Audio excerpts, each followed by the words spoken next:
네,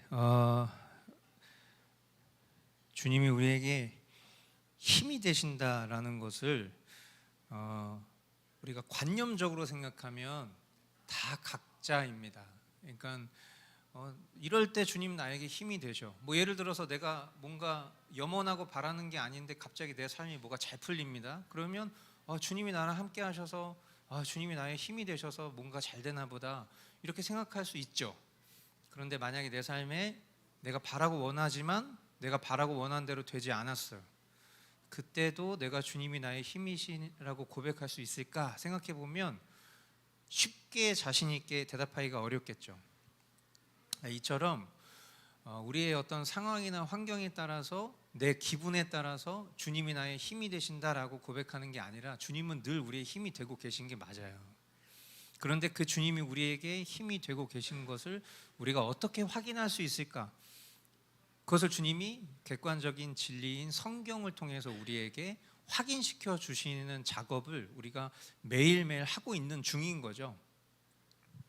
그런데 우리가 성경을 묵상하고 그리고 우리가 그 성경에 역사하시는 그 하나님을 날마다 인격적으로 경험하는 이 과정이 만일 이 성경이 정말 하나님의 말씀인지 여부에 대해서 의심하고 고민하는 상황이라면 사실은 우리가 하나님의 말씀을 보기 어려울 수 있을 뿐만 아니라 그 말씀이 우리에게는 진리로 결론되지 않게 될 수밖에 없을 겁니다. 그렇죠? 만약에 이 성경이 정말 우리에게 권위가 없다면 우리가 이 성경의 말씀을 통해서 어떻게 위로를 받고 이것을 통해서 우리가 어떻게 회개를 하고 이것으로 어떻게 결론을 내릴 수 있겠어요? 그러니까 어쩌면 우리에게 지금 이런 오늘 우리가 함께 하게 될 이런 작업들이 어떻게 보면 우리에게는 그렇게 절실하지 않을 수 있는 것은 먼저는 하나님께서 우리에게 믿음을 주셨기 때문에 성경의 어떤 정당성, 권위성 그리고 정경으로서의 어떤 그런 가치에 대해서 우리가 깊이 고민하지 않은 채 이것이 살아있는 하나님의 말씀이라고 이미 여기고 있고 이미 믿고 있어서 그 말씀으로 우리가 나날이 이것을 붙잡고 살아가는 게 중요하다고 생각하는 지점에 있으면 사실 이런 작업들이 우리에게는 그렇게 크게 중요하지 않을 수도 있어요. 그런데 우리가 이것을 배우려고 하는 이유는 뭐냐면 만일 누군가가 이렇게 얘기할 수 있잖아요. 아니 그거 성경 그거 사람이 쓴 거잖아. 그리고 성경 니네들이 보는 그 66권 말고도 굉장히 많은데 너 그거 알아? 만약 이렇게 물어봐요. 그거 그냥 사람이 추려놓은 건데 그거를 100%다 하나님의 말씀이라고 신봉하고 있는 너의 그 사고 체계가 이상한 것 같아. 만약에 이렇게 누군가가 내가 믿고 있는 성경의 그 정경의 그 권위성에 대해서 만약에 누군가가 이렇게 힐난한다면 그 과정 속에서도 나는 과연 괜찮을 수 있고 그 과정 속에서도 과연 나는 항변할 수 있는 진리 체계가 있는가를 생각해 봤을 때 그런 측면에서 이런 것들이 필요한 거죠. 왜냐하면 그냥 쓸데없이 필요한 게 아니라 우리 기독교 역사 가운데 이런 수많은 도전들이 있었고 그 도전들 속에서 우리 믿음의 선진들이 그 도전을 받아가면서 그 속에서 내린 결론, 그 속에서 내린 어떤 진리 체계 이런 것들을 우리에게 전수해 준 거죠. 그래서 지금 우리가 살아가고 있는 이 2024년 이 시점에도 이 성경의 어떤 그 정경으로서의 그런 가치를 인정하지 않는 기독교인들도 참 많습니다. 그러니까 성경의 그 정경의 그 가치를 불신자들이 인정하지 않는 것은 물론이거니와 같은 기독교 신앙을 하고 있다라고 말하는 사람들 중에서도 그냥 성경은 참고서 정도 수준이지 요즘 시대에 누가 그 성경의 정경의 가치를 그렇게 주장하는 사람들이 어딨어 이렇게 얘기하는 기독교 신자들도 있다라는 거예요. 생각보다 많습니다. 정통 기독교 뭐 보수 장로교 이런 사람들 중에서도 겉으로는 그것을 막 드러내진 않지만 속으로 그렇게 생각하는 사람이 있죠. 그리고 그런 사람들끼리 모이면 그치? 막 이렇게 서로 동조하는 경우들도 있고 그리고 뭔가 그것이 조금 더 고차원적인 지식 수준이라고 생각하는 그런 교만함들도 있어요. 일단 분명한 것은 오늘 우리가 이 벨직 신앙고백서 4항 이 정경의 내용들을 통해서 이미 이 믿음에 머물러 있는 분들에게는 그 자체가 유익이 되실 것이고, 또 혹 이 어떤 지식을 통해서 여러분들이 다시 한번 내가 지금 믿고 신앙하는 이 가치 기준인 성경이 어떤 것인가에 대해서 좀 깊이 깨달아 아는 시간이 되기를 바랍니다. 자, 먼저는 한번 이 신앙 고백서 내용을 우리가 같이 좀 읽어볼 텐데, 약간 마태복음 1장 읽는 것 같은 느낌이 될 수도 있습니다.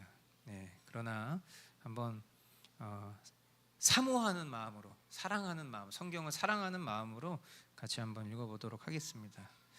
우리는 성경이 구약과 신약의 두 부분으로 구성되어 있으며 이 책들이 정경이고 이에 대해 그 어떠한 이의도 제기할 수 없음을 믿습니다. 이 책들은 하나님의 교회에서 다음과 같이 불립니다.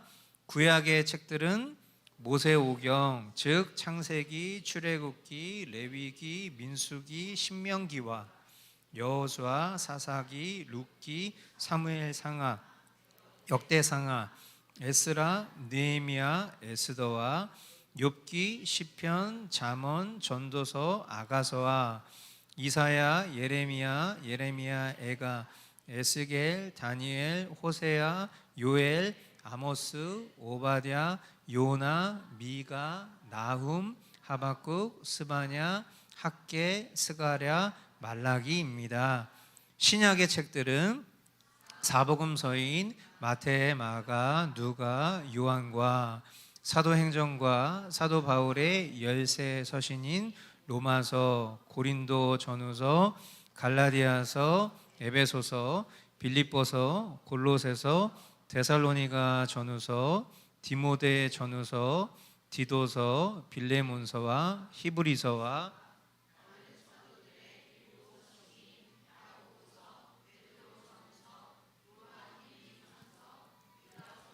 요한계시록입니다. 네, 정경. 여러분, 정경이라는 단어는 뭐 가끔 들어보셨죠? 그러니까 정경이라는 것은 기독교의 유일한 경전을 말하는 것이죠. 그래서 라틴어 캐논이라는 이 단어에서 유래된 말입니다. 그래서 이 캐논이라는 뜻 자체가 뭐 카메라 아니야? 뭐 이렇게 생각하실 수 있는데 그렇지가 않고, 이 캐논이라는 것은 규범, 법규, 또 표준, 이런 의미를 가지고 있습니다. 그래서 이 벨직 신앙 고백은 이제 구약과 신약 66권을 정경이라고 부르고, 이것에 대해서 뭐라고 말하고 있죠? 그 어떠한 이의도 제기할 수 없음을 믿습니다라고 고백을 하고 있죠. 그래서 우리가 이제 지난 시간에 사망을 통해서 하나님의 특별한 그런 돌보심 가운데에 이 성경이 하나님의 백성들에게 주어졌다라는 것을 이제 밝혔고, 그렇기 때문에 이 책들에는 그 어떠한 잘못이나 오류가 포함되어 있지 않다. 그래서 이것이 어떤 식으로 기록이 되었는지에 대해서 우리가 영감설에 대해서도 같이 공부를 했습니다. 그리고 이제 오늘 우리가 다루게 될 내용들은 이제 이 성경의 정경 문제에 대해서, 성경이 과연 믿을 만한 책인가, 그것을 이제 다루는 것인데, 우리가 이제 이런 내용들을 다루고자 하는 이유는 성경이 기록되고 난 이후로부터 아까 말씀드린 것처럼 지금 우리가 살아가고 있는 오늘까지도 여전히 이 66권의 성경이 정말 하나님의 말씀이냐, 그런 끊임없는 공격이 있기 때문인 거죠. 그래서 이런 어떤 공격 가운데에서 정말 우리가 오늘 우리가 배우고자 하는 이런 내용들을 다시 한번 여러분들이 잘 숙지하셔서 적절한 방어를 하실 수 있기를 바라고, 뭐 우리가 공격과 방어를 위해서 신앙생활을 하는 것은 아니지만 적어도 내가 믿는 믿음이 맹신이 되지 않으려면, 무조건 믿는 게 아니라면 적어도 내가 무엇을 믿고 있는지, 왜 믿고 있는지에 대해서는 스스로가 확신하실 수 있어야 되고, 그리고 그 확신을 다른 누군가에게도 소신 있게 밝힐 수 있어야 되지 않나라는 생각이 듭니다. 자, 구약과 신약은 하나님의 말씀이다. 자, 요한복음 5장 39절 같이 한번 읽어보겠습니다. 시작.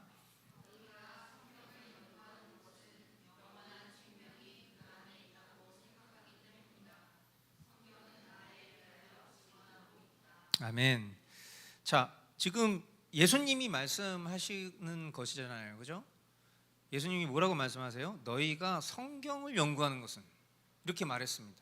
그럼 여기서 예수님이 말씀하신 성경은 무슨 성경일까요? 구약 성경이겠죠, 그렇죠? 지금 예수님이 너희들 성경 연구하고 있잖아 라고 했을 때 그 성경은 구약을 얘기하고 있는 겁니다. 자, 누가복음에도 보면 여기에 제가 기록하진 않았지만 모세와 모든 선지자들의 글 이렇게 표현을 하고 있어요. 그것 자체도 구약 성경을 말하는 것이죠. 그리고 예수님 당대에 이미 모든 구약 성경은 이미 존재하고 있었습니다. 그리고 당시 유대인들 역시도 그들에게 있어서 보편적 성경이라고 말한다면 그들이 구약 36권의 성경으로 이해하고 있었다는 것을 우리는 이런 말씀들을 통해서도 단편적으로 볼 수 있어요. 그래서 예수님이 어떤 예수님의 가르침을 말씀하실 때 말씀이신 분이시니까 예수님 항상 말씀으로 수시로 그 말씀을 인용하시면서 가르치실 때에도 예수님이 인용하셨던 말씀도 모두가 보편적으로 동의하는 그 구약 성경의 말씀들을 인용하시면서 예수님 자신이 그 구약에 예언된 메시아이심을 계속하여 말씀하셨던 것이죠.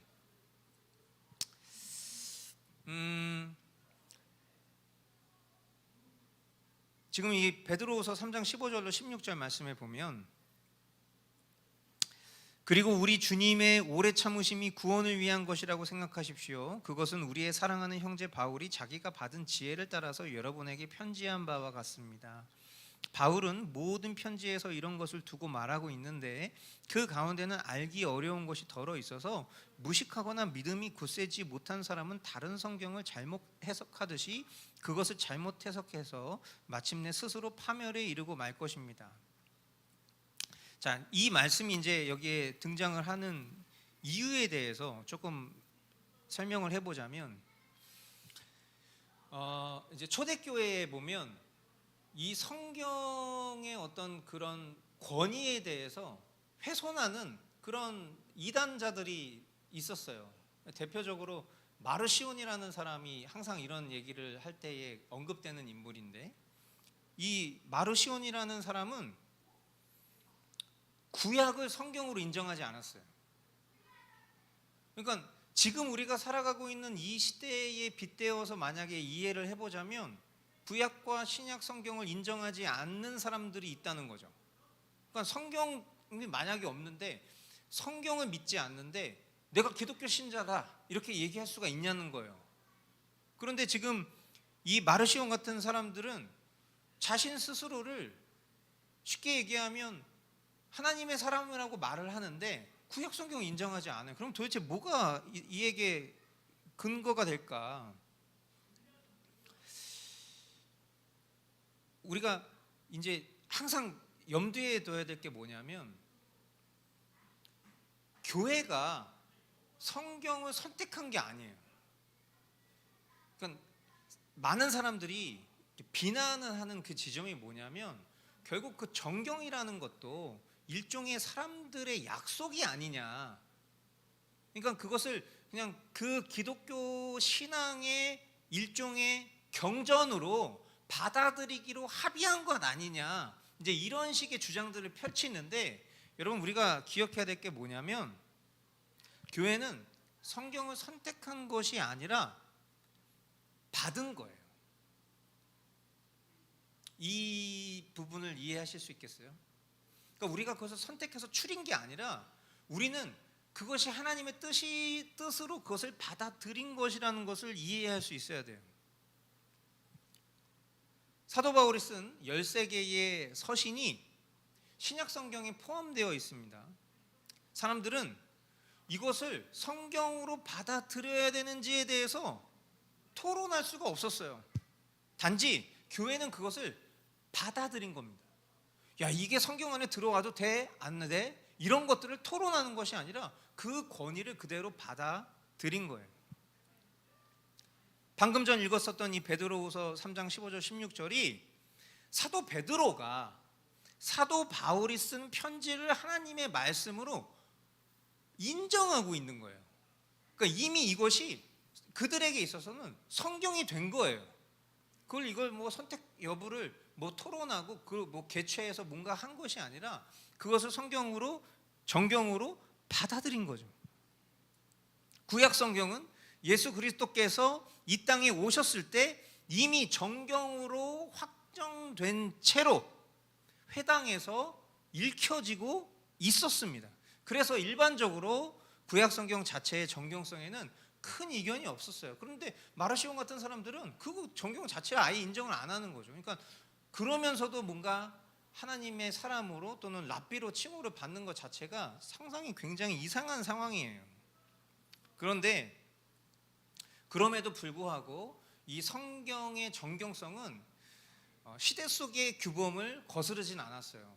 그래서 결국 이 받아들여진 성경을 이미 역사적으로 받아들여져 왔었던 성경을 이제 주후 90년도, 그러니까 예수 그리스도 이후에 90년에 유대 그 랍비들의 종교회의를 통해서 이제 구약 39권을 정경으로 확인하는 그런 절차 또한 거쳤죠.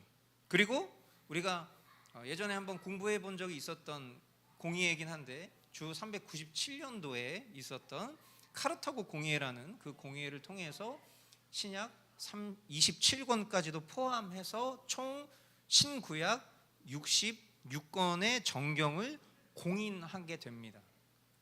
그러니까 역사적인 어떤 그런 공인의 절차도 추가로 거친 것이죠. 하지만 그 어떤 교회 회의도 이 책들의 어떤 정경의 권위를 인정하는 결의를 한 적은 없어요. 교회는 단순히 이 책들을 어떻게 한 거예요? 거룩하고 신적인 권위를 가진 것으로 받고 고백했을 뿐이에요. 저와 여러분들이 이 머스트 교회에서는 66권을 정경으로 인정하지 않기로 합니다. 이런 공의회를 펼칩니까? 그렇게 하지 않아요. 우리는 그냥 그것을 그대로 받아들인 거예요. 근데 이것을 이제 충분히 비난 삼을 수 있는 사람들이 있는 거죠. 너네들 그게 진짜 정경이라고 하는 것에 대해서 한번 생각해 본 적이 있어? 그거는 그냥 사람들끼리 결의해서 내린 그 결정을 너네들이 아무 생각 없이 조건 없이 받아들이고 있는 거 아니야? 이런 식의 변론들을 펼칠 수 있다는 거죠. 그런데 그런 변론을 우리는 펼친 적이 없다는 거예요. 심지어 우리 교회가 66권을 그대로 받기로 결의한 공문서라든지 아니면 정관의 기록이라든지 우리는 그런 거 없어요. 물론 우리 정관에 보면 우리는 무오한 성경 66권을 정경으로 받기로 합니다 라는 그런 고백은 당연히 담고 있죠. 이것을 우리가 조금 초월적으로 생각해 보자면 그런 겁니다. 교회가 이 66권의 책을 하나님의 말씀으로 받고 그리고 고백하도록 하나님께서 섭리 가운데 인도하셨다라고 믿는 거죠.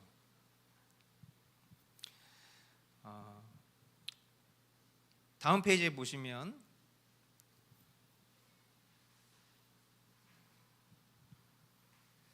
이거 굉장히 중요한 내용이에요. 뭐냐면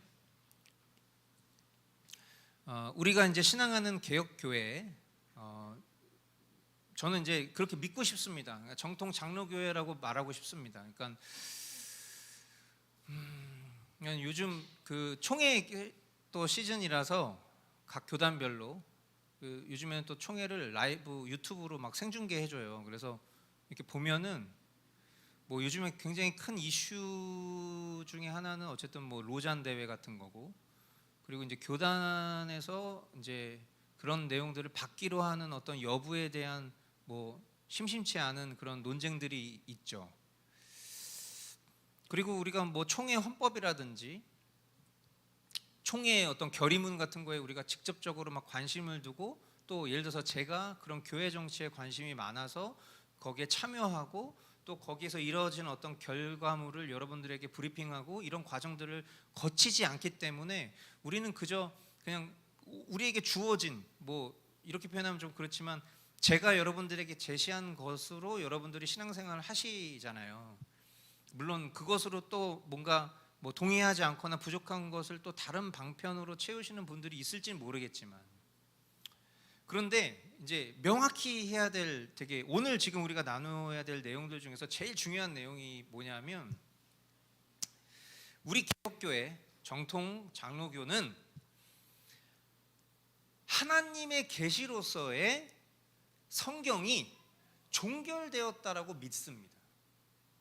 다시 한번, 하나님의 계시가 성경으로 종결되었다라고 믿는다는 거예요. 우리는. 그러니까 우리는 이제 공동체잖아요.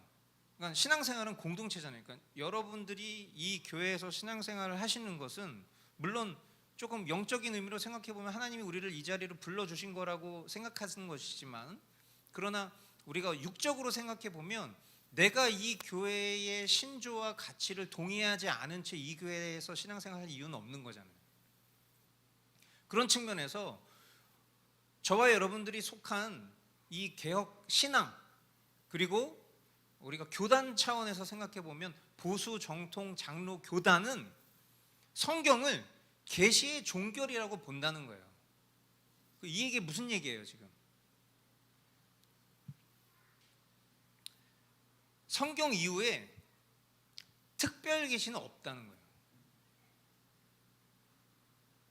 특별 계시의 종류가 몇 가지였죠? 우리가 공부했을 때 특별 계시를 우리는 성경이라고 귀결했지만, 그러나 성경이 기록된 과정 속에서 하나님의 직접적인 계시가 있었던 것은 사실입니다.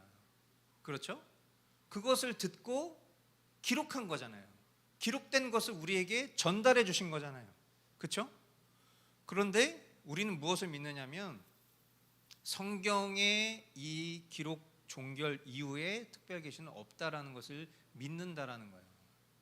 이거는 사실상 오늘날 같이 이렇게 굉장히 신복음주의가 팽배한 시대 속에서는 이 발언은 상대방을 자극시키기에 아주 좋은 발언입니다. 그러니까 만약에 우리가 뭐 나중에 기회가 되면 그런 것도 나눌 수 있겠지만, 저도 그러니까 인본주의라는 단어를 쓰는 것에 대해서 조금 조심스러운 입장이긴 해요. 왜냐하면 인본주의라는 표현이 신본주의에 반대되는 표현이지만, 그러나 무조건 인본주의의 반대를 신본주의라고 말할 수 없고 신본주의의 반대를 인본주의라고 말할 수 없는 것도 일정 부분 동의합니다. 그런데 분명한 것은 저와 여러분들은 어쨌든 신본주의로 살아가야 되는 사람들이에요. 그러면 우리가 가진 인본적인 생각들이 있죠.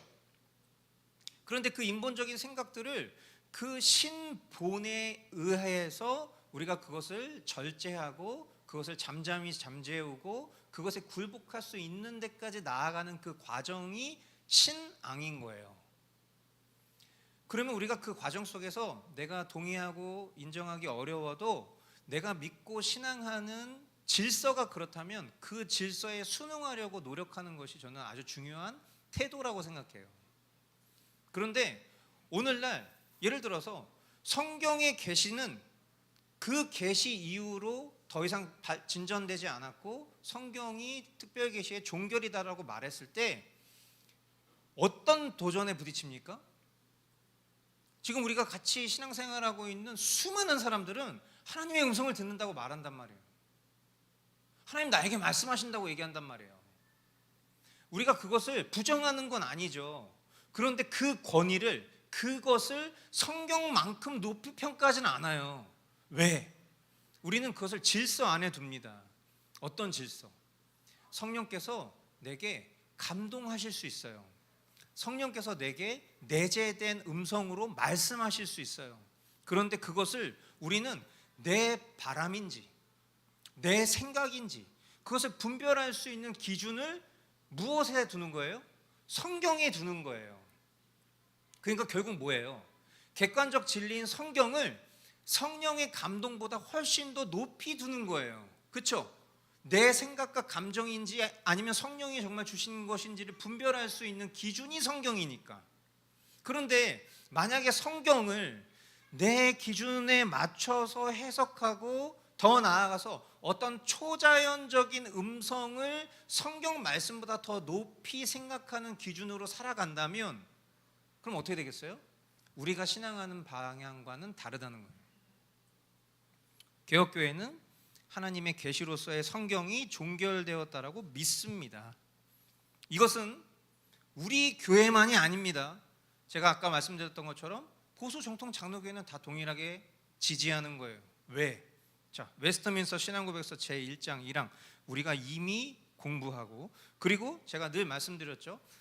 이제 앞으로 매주 금요일 날마다 여기 5층에 있는 노인복지기관의 예배를 제가 맡아서 이제 하기로 했어요. 근데 이제 여기 그 대표님이 이제 장로님이세요. 장로님이신데 이제 그런 얘기를 하시는 거예요. 그러니까 여기 바로 밑에 층에 교회가 있는데 우리가 위에서 이렇게 제가 장로로서 이렇게 그냥 예배를 이렇게 인도하고 있는데 항상 아쉬움이 있었다.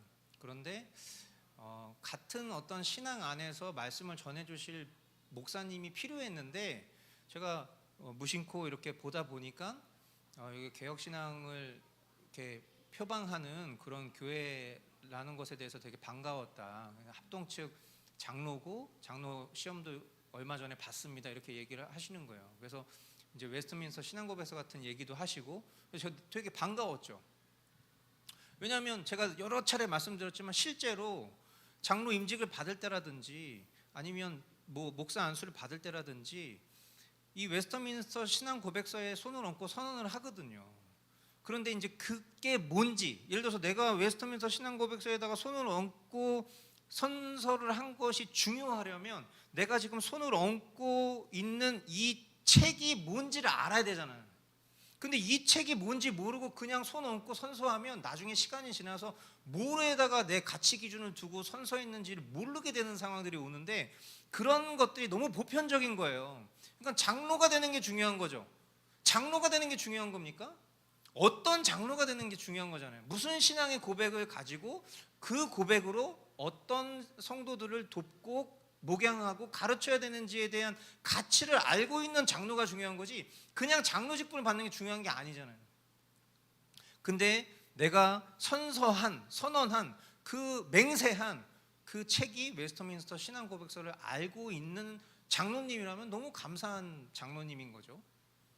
근데 그 웨스트민스터 신앙고백서 제1장 1항이 뭘 얘기하고 있습니까? 하나님이 자신의 뜻을 자신의 백성들에게 계시하시는 이전의 방법들은 이제 중지되었다. 되게 중요한 거예요. 되게 중요한 거예요. 그러니까 내가 장로교 신자인데 하나님 나에게 말씀하세요. 뭐 이렇게 얘기하면 이거 되게 이상한 거예요. 근데 지금 그런 게 없는 거죠. 그러니까 뭐 장로교든 무슨 감리교든 뭐 순복음이든 성결교든 구분이 없잖아요. 그러니까 이게 제가 항상 이런 얘기 하면서도 너무 극단적으로 치우쳐서 혹시 여러분들이 오해하실까봐 염려돼서 자꾸 이렇게 했던 말 또 하게 돼서 죄송하지만 성령의 감동이 없다는 얘기가 절대 아닙니다. 아시죠? 우리는 실제 하시는 하나님을 느낄 수 있어요. 경험할 수 있다고. 주님이 나에게 말씀하시는 어떤 그 감정을 느낄 수 있다고요. 주님이 실제로 나에게 또박또박 가나야 뭐 이렇게 얘기하시진 않아도 마치 그렇게 말씀하시는 듯 속삭이시고 때로는 엄하게 말씀하시고 꾸짖으시기도 하고 내 내면에 뭔가 사랑의 언어를 던져주실 때도 있고 그거 인정한다는 거예요. 그런데 그것이 어떤 성경의 권위를 뛰어넘는 어떤 실제적 사건을 명시하시거나 아니면 그것을 어떤 내 자신 스스로가 성경이 담아내고 있는 어떤 그런 역사적인 사료를 뛰어넘는 수준으로 그것을 신뢰한다면 그것은 우리가 믿고 신앙하는 바가 아닙니다. 이것은 우리끼리 어떤 합의된 담론을 말하는 게 아니에요. 이것을 믿는 거예요, 진짜. 그래서 저와 여러분들이 성령의 내재된 감동을 객관적 진리인 성경을 통해서 확인할 수 있다는 것을 믿는다라는 고백과 일치되는 겁니다. 이전의 방법들은 이제 중지되었다. 자, 이것을 우리가 성경적으로 보면 이렇게 말할 수 있겠어요. 히브리서 1장 1절로 2절 보면, 이게 3주 연속 이 말씀 보고 있는데, 하나님께서 옛날에는 예언자들을 통하여 여러 번에 걸쳐 여러 가지 방법으로 우리 조상들에게 말씀하셨으나, 이 마지막 날에는 누구를 통하여? 아들을 통하여 우리에게 말씀하셨습니다 라고 했어요. 그죠? 그러면 예수님이 또 이렇게 말씀하시죠. 요한복음 15장 15절, 이제부터는 내가 너희를 종이라고 부르지 않겠다. 종은 그의 주인이 무엇을 하는지를 알지 못한다. 나는 너희를 친구라고 불렀다라고 하면서 뭐라고 말씀하시냐면, 내가 아버지에게서 들은 모든 것을 너희에게 알려주었기 때문이다 라고 했어요. 자, 하나님이 마지막 날에 아들을 통해서 우리에게 말씀하셨는데, 그 아들 되신 예수님은 내가 아버지께 들은 모든 것을 다 너에게 알려주었다라고 말씀하셨단 말이에요. 이해되세요? 자, 그러면 뭐가 더 필요합니까? 여기에 뭐가 더 필요해? 어떤 계시가 더 필요해? 사실은 우리 주변에 막 떠드는 그런 직통계시라고 말하는 그런 말들을 들어보면 다 시덥지도 않은 말들이 대부분이에요. 그리고 진리는 아니지만 진리를 벗어나지도 않는 얘기들이 많아요. 예를 들어서 그런 거잖아요. 회개하라. 뭐 예를 들어서 내년에 뭐 핵폭탄이 터질 것이다. 그러니까 오늘 회개하라. 결과론적으로 그 말이 나쁜 말은 아니잖아요. 그렇죠? 내년도에 핵폭탄이 터지든 내일 핵폭탄이 터지든 오늘 핵폭탄이 터지든 우리에게 있어서 그게 중요한 건 아니잖아요. 중요한 것은 회개하는 게 중요한 거지. 그러니까 그 말에 우리가 무게를 그렇게 크게 둘 필요 없고, 오히려 진짜 성경의 그 정경성을 우리가 신뢰하고 믿는 사람들이라면 그 가치로 이미 오늘을 살고 있기 때문에 그 선포된 말에 좌지우지하거나 불안해하거나 떨릴 이유가 전혀 없어요. 근데 어떤 사람들이 떨리는 거예요? 어떤 사람들이 거기에 휩쓸리는 거예요? 평상시에 성경을 보지 않기 때문이에요. 하나님의 말씀을 가까이 하지 않기 때문에 사람의 신비스러워 보이는 말에 현혹되는 거죠. 그러니까 그때부터 거짓 말이 섞여 있는 것에 또 넘어가는 거예요. 본질에서부터 벗어나는 거죠. 그러니까 성경 안 보고 백날 개혁신앙 해도 그 사람은 이 말 저 말에 다 휘둘릴 수밖에 없어요. 놀랄 말이 하나도 없거든. 하물며 계시록 22장 18절로 19절은 뭐라고 말씀합니까? 나는 이 책에 기록한 예언의 말씀을 듣는 모든 사람에게 증언합니다. 여기서 말하는 이 책이 뭐예요? 성경책이죠. 누구든지 여기에 무엇을 덧붙이면 하나님께서 그에게 이 책에 기록한 재앙들을 덧붙이실 것이요, 또 누구든지 이 예언의 책에 기록한 말씀에서 무엇을 없애버리면 하나님께서 이 책에 기록한 생명나무와 그 거룩한 도성에서 그가 누릴 몫을 없애버리실 것입니다. 이게 뭐예요? 계시가 종결됐는데 그 계시에 뭘 더하든지 그 계시에 무엇을 빼든지 하나님 앞에 저주를 받을 거라는 거예요. 이건 굉장히, 이거는 그냥 뭐 사람과 사람 사이에 겁주기식의 협박으로 여기시면 안 돼요. 그러니까 그냥 정말 자신의 어떤 연약함과 허물로 그냥 사람들의 인정과 평판을 받고 싶어서 내가 뭔가 하나님 앞에 오늘날도 특별한 계시를 받는 사람인 것처럼 사기치면서 사역하는 사람들, 우리가 한편으로 아유 저런 불쌍한 사람, 아유 저런 사람도 빨리 회개하고 주님 앞에 돌아오겠지, 아유 우리가 그냥 너른 마음으로 좀 품어주고 인정해주고 내가 굳이 그렇게 뭐 휘둘리지 않아도 그냥 알아서 다 주의 일을 하는 거겠지, 이렇게 생각하면 위험한 게 뭐냐면 그런 거 하나님 앞에 지금 저주받는 행위를 하는 거예요. 자기뿐만 아니라 다른 사람에게까지. 기록은 종결된 겁니다. 여러분, 이 사실에 대해서 저 여러분들이 분명히 하실 수 있기를 바라요. 근데 여러분, 뭐 우리 코로나 때 기억나시죠? 우리 교회에서 이제 수요일 날 경건회 할 때 윤혁 형제랑 저랑 만나서 이제 맨날 영상으로 찍어서 올렸었잖아요. 그때 이런 내용들을 시리즈로 막 다뤘었잖아요. 성경의 무어성 막 이런 것도 했었고. 근데 가끔 보면은 그 언제적 영상인지도 모를 만큼 잊혀졌는데 가끔 그 영상이 이제 알고리즘을 타고 돌아다니나 봐요. 그러니까 거기에 이제 사람들이 댓글을 막 달아요. 근데 댓글의 내용들이 다 이렇게 비난하는 내용들이에요. 야, 요즘에도 이런 얘기하는 사람이 있네. 뭐 이런 내용들. 성경이 무어하다고 참나 어이가 없네. 66권이 정경이라고 어이없네. 약간 이제 이런 식의 반응들이 댓글로 막 달릴 때 옛날 영상인데 댓글 달리니까 이제 관리자니까 이렇게 딱 보잖아요. 그럼 그런 내용들이 막 공격적인 막 댓글들이 막 있단 말이죠. 그럼 거기에 대해서 막 변론을 늘어놓지는 않습니다. 왜냐하면 어디까지나 저는 이것을 믿음의 영역이라고 보기 때문이에요. 그런데 만약에 변론을 하자고 치자면 얼마든지 변론을 할 수 있겠죠. 지금 우리가 나누고 있는 내용이 일종의 변증 같은 거가 될 수도 있고 또 어떤 면에서는 우리의 믿음을 다시 한번 다지는 영역일 수도 있는 거예요. 그러니까 우리는 과연 무엇을 근거해서 오늘날 직통 계시는 없다, 계시는 성경으로 종결되었다라고 그것을 확언할 수 있는가라고 했을 때 방금 나눈 이 세 가지의 말씀만 가지고도 충분히 그것을 뒷받침할 수 있다고 생각해요. 그래서 여러분들이 뭐 내가 이거 달달 외워놨다가 나중에 써먹어야지 굳이 뭐 그런 의도를 가지시진 않아도 이런 정도를 여러분들이 잘 소화시켜 놓고 계시면 얼마든지 우리가 이 계시의 종결성에 대해서 이야기할 수 있을 거라고 생각해요. 자, 또 다른 계시가 필요한가? 이제 그런 이제 어떤 뭔가 좀 외적인 측면에 대해서 잡지식이 많은 사람들이 어디서 뭐 들은 풍어를 가지고 좀 이런 이제 정통을 공격할 때 쓰는 편법 같은 건데 이제 이런 얘기를 하는 거죠. 민수기에 보면 민수기 21장 14절에 보면 여호와의 전쟁기라는 것이 등장하고 여호수아 10장에 보면 야살의 책이라는 것이 또 등장하고 또 역대하 13장에 보면 선지자 iddo의 주석책 이런 것들이 또 등장하죠.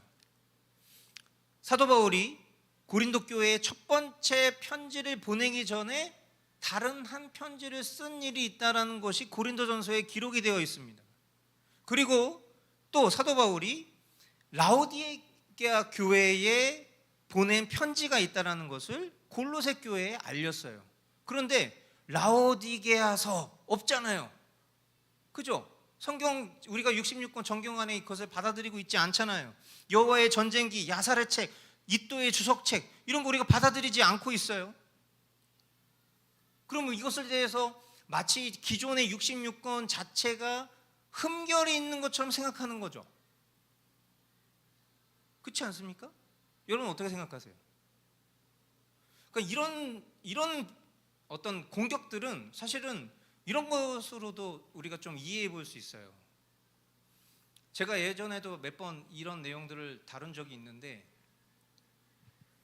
아담 있잖아요. 아담, 인류의 첫사람 아담은 실질적인 첫사람입니까? 아니면 상징적인 첫사람입니까? 여러분 가인과 아벨이 이 아담의 아들입니다. 그죠? 가인이 아벨을 죽였어요. 그죠? 그리고 그 다음에 태어난 아들이 뭐죠? 셋이잖아요. 그렇죠? 그리고 가인이 노 땅으로 도망을 가잖아요. 근데 거기 갔더니 이미 사람들이 있어요. 그렇죠? 그럼 뭐야? 어떻게 된 거야? 이런 질문들. 이거 첫사람 아니잖아. 이거 그냥 상징적인 인물이잖아. 이렇게 말하잖아요. 이렇게 사람들이 이 성경의 어떤 정경성을 훼손시킬 때 이 성경에 대해서 이런 역사적인 어떤 그 성경이 배경으로 이야기하고 있는 내용에 가지고 성경에 기록된 어떤 그런 형태 자체가 왜곡됐다라고 주장하잖아요. 여러분 우리가 영화를 볼 때는 항상 그 영화는 주인공 중심으로 흘러갑니다. 그렇죠? 주인공이 예를 들어서 카페에서 만나서 어떤 사람하고 차를 마셨는데 그 차를 마신 그 상대방이 출생이 어디며 그들의 부모는 누구며 그가 어떻게 자랐으며 그런 내용을 다 서사하지 않아요, 성경이. 그런데 내가 알지 못하는 어떤 정보가 성경 어딘가에 들어있다고 해서 그 정보를 이해하지 못함으로 인해서 성경 자체가 왜곡됐다라고 생각하는 것은 어떻게 보면 참 답답하고 무식한 생각이라고 보여져요. 우리가 성경 66권을 받아들이게 됐습니다. 그리고 그것을 공의회를 통해서 확정했습니다. 그런데 성경에 기록된 이런 외경들에 대한 것들을 우리가 수용하지 않았다라고 해서 마치 성경 66권은 정경으로서의 권위가 없다라고 얘기한다면 방금 전에 비유했었던 그런 것과 같은 맥락이라고 생각해요. 그리고 우리는 하나님의 섭리를 믿어요. 하나님의 섭리를 믿는다는 것은 무엇이죠? 하나님께서 그것을 받아들이는 그 과정 속에서 만약에 그게 정말로 필요한 책이었다면 그 책을 정경 안에 충분히 넣어 주실 수 있었다고 확신해요. 우리의 그냥 하찮은 우리의 삶 속에서도 하나님 우리의 삶을 하찮게 여기지 않으시고 우리의 삶에서 일어나는 모든 것들을 합력하여서 선을 이루시는 분이라는 것을 우리가 믿는다면 이토록 중요한 성경 66권이 정경이 되는 과정 속에서 정말 필요한 것들을 누락시키실 이유가 없다는 거예요. 그러므로 이런 어떤 외경의 내용들이 담겨져 있지 않다고 해서 66권 정경의 가치가 훼손되는 것은 아닙니다. 가톨릭은 한 번도 보도 듣도 못한 외경뿐만 아니라 위경도 신뢰합니다. 위경이 뭐예요? 위경. 외경은 바깥 외자, 바깥에 있는 책이죠. 위경은 뭡니까? 거짓 위자예요. 신화 같은 것들도 받아들인다고. 여러분 사탄이 루시퍼잖아요. 그렇죠? 그렇죠? 그래요? 사탄이 루시퍼입니까? 어디 있어요? 성경에? 없어요. 그게 다 위경에 있는 거예요. 외경에 있는 거라고. 그게 우리에게 유전과 전통으로 받아들여져서 그 광명의 빛으로 가장된 타락한 천사가 루시퍼다. 아니 사탄이 원래 루시퍼였든 아니든 그게 뭐가 중요해요 사실은. 그렇잖아요. 그거 모른다고 문제 있습니까? 그런데 우리는 우리가 알고 싶은 것에 대해서 해결을 보지 못하면 근간을 뒤흔드는 의심이 있어요. 이게 아주 거짓의 아비의 습성인 거죠. 루시퍼일 수도 있겠어요. 그렇지 않을 수도 있겠고 그것이 중요한 게 아니죠. 그러니까 항상 뭐 무엇이 중요한디 뭐 이런 식으로 표현할 때 그게 저한테는 중요하다고요. 그러니까 저를 이해시켜 주세요. 이게 사람 중심인 거예요. 우리가 신앙생활 할 때 늘 힘든 게 뭡니까? 그 부분이 안 되는 거잖아요. 내 스타일, 나를 이해시키고 나를 존중하고 나를 납득시키고 나를 만족시키는 하나님이 중요하니까 늘 어려운 거예요. 하나님이 우리에게 명하시고 그것에 대해서 말씀하시면 그 이상 그 이하는 내가 몰라도 된다라고 생각하는 믿음이 사실 올곧은 믿음이지만 그것이 내가 받아들이기 힘든 거거든요. 그러니까 그 이상의 것을 알고자 하는 노력으로 알레고리컬한 해석까지도 가는 거고 여러 가지 다양한 어떤 역사적인 추론들을 믿어서 그것으로 성경과 조합시켜서 그렇게 내가 성경을 이해하려고 하는 거고 성경에 공룡이 나옵니까? 노아의 방주에 공룡이 탔습니까? 이런 논쟁이 지금도 계속되고 있어요. 대부분의 오늘날 많은 신학생들 공룡이 있었다고 믿고 있어요. 성경에 리오와 야단 그 공룡이야. 공룡을 무슨 거기 그 공룡의 명칭들을 다 써야 되나? 그런 거 아니잖아. 막 이런 식으로 얘기한단 말이에요. 고양이가 있었냐 없었냐? 삭이잖아 삭. 막 이런 얘기하면서 그게 뭐가 중요해? 그러니까 어디까지 갑니까? 유신 진화론까지 가는 거예요. 하나님 처음에 오스트랄로피테쿠스를 만드신 거예요. 그렇게까지 가는 거예요. 근데 이게 되게 웃긴 얘기 같지만 그렇게 우리가 신앙생활을 하고 있다니까요. 하나님의 말씀을 그렇게 보고 있다고. 더 나아가서 내가 가진 생각을 신격화해서 마치 하나님이 나에게 주신 특별한 음성으로 받아들이려 하고, 그리고 그것을 내 안에 머무는 것을 뛰어넘어서 다른 사람에게까지 마치 이야기하듯이, 마치 무당이 미래를 점지하듯 다른 사람한테 얘기하고 솔루션을 제시해 주려고 하는, 다 이런 게 이 자신이 주인 되고자 하는 그런 마음들, 교만한 마음들로부터 비롯된 행태들이죠. 그게 모이면 어떻게 됩니까? 몰몬교가 몰몬경을, 통일교가 원리강론, 신천지가 신천지식, 이런 식으로 추가된, 그리고 더 보완됐다고 생각하는, 더 완전하다고 생각하는, 성경은 불완전하니까 그걸로는 충분하지 않으니까 자신들만의 교리강론, 자신들만의 경전을 만들어서 이것이 더 우월하다, 이것이 캐논이다 라고 믿고 신앙하는 지점까지 이르는 거죠. 우리가 그들을 비난할 수 없는 이유는 우리 안에도 그런 가치체계들이 있어요. 그것이 그룹화되지만 않았을 뿐이죠. 진짜 위험한 거예요. 또 다른 계시는 필요하지 않습니다. 우리에게는 성경, 66권의 성경이 정경이고 그것으로 계시는 종결되었어요. 그게 계시의 종결이라면 우리는 두말할 필요가 없어요. 우리는 성경을 붙들어야 돼요.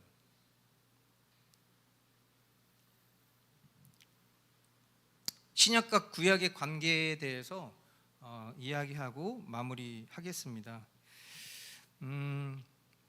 성경은 구약과 신약 두 권의 책으로 구성되어 있습니다. 그래서 구약과 신약은 서로 분리될 수 없는 그런 관계에 있고, 그리고 내용상으로도 일치합니다. 그러니까 정경을 채택하는 과정 속에서 치열한 논쟁들이 있었던 그 역사적 사료들을 보면 가장 중요했던 건 뭐냐면, 성경 바깥에 있는, 그러니까 우리가 소위 외경이라고 불리우는 정경 안에 포함되어 있지 않은 그 외경들이 가진 특징들은 뭐냐면, 외경 자체도 외경 자체로, 그러니까 그 단독책으로는 존중할 수 있는 것들이 있지만 그 내용이 정경에 포함된 다른 성경들과 충돌을 빚는다면 그것을 정경으로 받아들이기가 어려워졌던 거죠.